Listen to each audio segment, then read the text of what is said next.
രാജ്യം മുഴുവൻ വമ്പൻ പ്രതിഷേധമരങ്ങേറിയ വഖഫ് ഭേദഗതി ബിൽ പാർലമെന്റിൽ പാസാക്കിയത് ചരിത്ര നിമിഷമാണെന്ന് പ്രധാനമന്ത്രി നരേന്ദ്രമോദി. വഖഫ് നിയമത്തിലെ ഭേദഗതി മുസ്ലിം സമുദായത്തിലെ അരികുവൽക്കരിക്കപ്പെട്ടവർക്ക് ശബ്ദം നൽകുകയും വഖഫ് സ്വത്തുക്കളുടെ മാനേജ്മെന്റിൽ സുതാര്യത വർദ്ധിപ്പിക്കുകയും ചെയ്യുമെന്നും അദ്ദേഹം അവകാശപ്പെട്ടു. കഴിഞ്ഞ ദിവസം ലോക്സഭയിൽ പാസാക്കിയ ബിൽ ഇന്നലെ രാജ്യസഭയിലും പാസാക്കിയിരുന്നു. സാമൂഹിക സാമ്പത്തിക നീതി, സുതാര്യത, എല്ലാവരെയും ഉൾക്കൊള്ളുന്ന വളർച്ച എന്നിവയ്ക്കായുള്ള നമ്മുടെ കൂട്ടായ അന്വേഷണത്തിൽ പാർലമെന്റിന്റെ ഇരുസഭകളും വഖഫ് ഭേദഗതി ബിൽ പാസാക്കിയത് ഒരു നിർണായക നിമിഷമാണ്.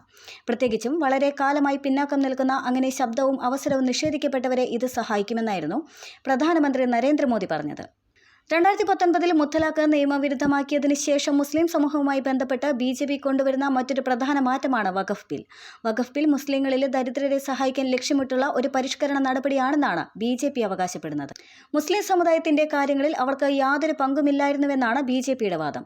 പതിറ്റാണ്ടുകളായി വഖഫ് സമ്പ്രദായം സുതാര്യതയില്ലായ്മയുടെ പര്യായമാണെന്നും ദരിദ്ര മുസ്ലിങ്ങളുടെയും സ്ത്രീകളുടെയും പസ്മാണ്ട മുസ്ലിങ്ങളുടെയും താൽപ്പര്യങ്ങൾക്ക് ഹാനികരമാണെന്നും പ്രധാനമന്ത്രി പറഞ്ഞു. പാർലമെന്റ് പാസാക്കിയ നിയമനിർമ്മാണം സുതാര്യത വർദ്ധിപ്പിക്കുകയും ജനങ്ങളുടെ അവകാശങ്ങൾ സംരക്ഷിക്കുകയും ചെയ്യുമെന്നും അദ്ദേഹം പറഞ്ഞു.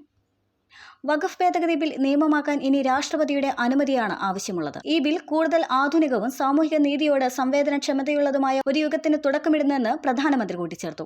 ഓരോ പൗരന്റെയും അന്തസ്സിന് മുൻഗണന നൽകുന്നതിൽ ഞങ്ങൾ പ്രതിജ്ഞാബദ്ധരാണ്. കൂടുതൽ ശക്തവും എല്ലാവരെയും ഉൾക്കൊള്ളുന്നതും അനുകമ്പയുള്ളതുമായ ഒരു ഇന്ത്യയെ കെട്ടിപ്പടുക്കുന്നത് ഇങ്ങനെയാണെന്നും അദ്ദേഹം കൂട്ടിച്ചേർത്തു.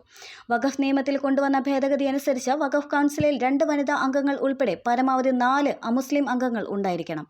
മാത്രമല്ല, ഒരു സ്വത്ത് വഖഫ് ആണോ സർക്കാരിൻ്റെതാണോ എന്ന കാര്യത്തിൽ ഇനി അന്തിമ തീരുമാനം ജില്ലാ കളക്ടർമാരുടെ റാങ്കിന് മുകളിലുള്ള മുതിർന്ന ഉദ്യോഗസ്ഥർക്കായിരിക്കും. വഖഫ് ഭേദഗതിക്കെതിരെ പ്രതിപക്ഷം ശക്തമായ പ്രതിഷേധമാണ് ഉയർത്തിയത്.